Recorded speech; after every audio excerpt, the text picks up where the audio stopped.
अग्निशमन दलातील जवान असो, सुरक्षा रक्षक असो किंवा कोणताही आपत्कालीन सेवेतला कर्मचारी, त्यांचं आयुष्य खरंच रणांगणासारखं असतं। दुसऱ्याचे प्राण वाचवताना ते स्वतःच्या जीवाची कधीही पर्वा करत नाही, पण कर्तव्य निभावताना कधी काळ त्यांच्यावरच झडप घालतो। आणि अशीच मन सुन्न करणारी, हृदय पिळवटून टाकणारी घटना ठाण्यामध्ये घडली आहे। गुरुवारी पहाटे ठाण्यातील नौपाडा परिसरातील गावदेवी भाजी मार्केट इमारतीला भीषण आग लागल्याची दुर्घटना घडली। पहाटे 3 वाजताच्या सुमारास लागलेल्या या आगीने संपूर्ण परिसरामध्ये एकच खळबळ उडाली होती।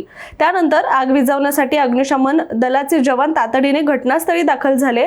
मात्र कर्तव्य बजावत असताना अग्निशमन दलातील 42 वर्षीय केंद्र अधिकारी सागर शिंदे आणि प्रभाग समिती कार्यालयातील 55 वर्षीय सुरक्षा रक्षक काळू गाडेकर यांचा यामध्ये दुर्दैवी मृत्यू झालाय।